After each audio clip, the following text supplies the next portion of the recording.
তখন আমাদের সামনে দুইটা ওয়াই ছিল, একটা হলো কারফিউ ভঙ্গ করা। আমরা বলছিলাম কারফিউ ভঙ্গ করবো।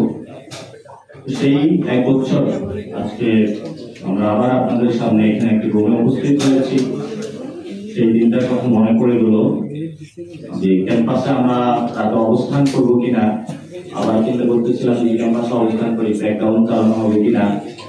বিভিন্ন অবস্থান চিন্তা ভাবনা করে আমরা ওই দিন শাহবাগ থেকে চলে যাই এবং রাতে সিদ্ধান্ত নিয়েই পরবর্তীতে 5 তারিখে ঢাকা সুতরাং এবং এটা 6 তারিখে হওয়ার কথা ছিল, এটা 5 তারিখে আমরা এগিয়ে নিয়ে আসি। তো 5 তারিখে আমরা শেখ হাসিনা পালাতে বাধ্য হয়েছিল এবং পরবর্তীতে বাংলাদেশ স্বাধীন হয়েছিল। কিন্তু আপনারা এটাও জানেন সেই সময়ে বাংলাদেশের প্রত্যেকটা ঘর থেকে, প্রত্যেকটা ফ্যামিলি থেকে মানুষ রাজপথে নেমে এসেছিল এবং সাথে সাথে বাংলাদেশের নাগরিক যারা বিদেশে আছেন ডায়াসপোরা কমিউনিটি তারাও কিন্তু রাজপথে নেমে এসেছিল এবং তাদের সাথে আমাদের প্রতিনিয়ত যোগাযোগ হচ্ছিল বিভিন্ন এম্বাসিগুলোতে। যারা আছেন অনেকেই আমাদের সাথে যোগাযোগ করেছিলেন, সেই সময় আমাদের সাথে যোগাযোগ করেছিলেন। সেখানে যারা স্টুডেন্ট আছেন তারা, বিভিন্ন যারা কমিউনিটি আছেন তারা যোগাযোগ করেছিলেন। সেখানে আমরা দেখতে পাচ্ছি যে এই মিডল ইস্টে যেটা সাধারণত হয় যে অনেকটুকু গণতান্ত্রিক প্রক্রিয়া না থাকার কারণে কোনো আন্দোলন, কোনো সংগ্রাম সেখানে একদমই নিষিদ্ধ।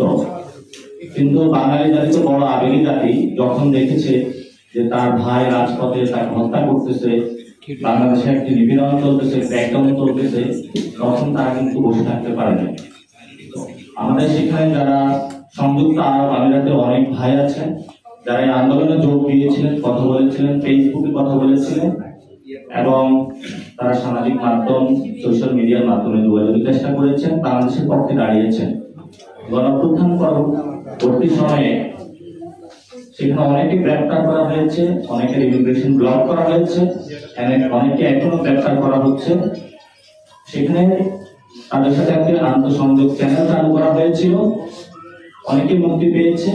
কিন্তু যারা এখন গ্রেপ্তার হচ্ছে প্রিভিয়াসলি গত কয়েক মাস ধরে তাদের ফ্যামিলি কিন্তু তাদের কোনো সংযোগ পাচ্ছেন না এবং একসাথে যাদেরকে গণঅভ্যুত্থানের পরে গ্রেপ্তার করা হয়েছিল এবং সময় গ্রেপ্তার করা হয়েছিল তাদের মধ্যে একটা নির্দিষ্ট সংখ্যক তারা ছাড়তে রাজি হয়েছিল, বাকিদেরকে তারা এখনো ছাড়ে নাই।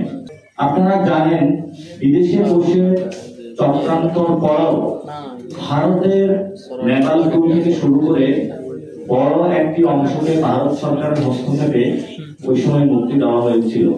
আর বাংলাদেশের পক্ষে দাঁড়িয়ে সাধারণ সোশ্যাল মিডিয়ায় কথা বলার জন্য বাংলাদেশের জনমানুষের যারা শহীদ হয়েছে তাদের প্রতি সম্মান জানানোর জন্য, আহতদের সাথে সম্মান জানানোর জন্য আমাদের অনেক ভাই কারাগারে রয়েছেন। কিন্তু আমাদের প্রবাসী কল্যাণ মন্ত্রণালয়, পররাষ্ট্র মন্ত্রণালয় এবং সেখানে আমাদের যে কনসুলার অফিস রয়েছে, এম্বাসি রয়েছে, তাদের সক্রিয় উপস্থিতি আমরা এই সময় লক্ষ্য করছি না।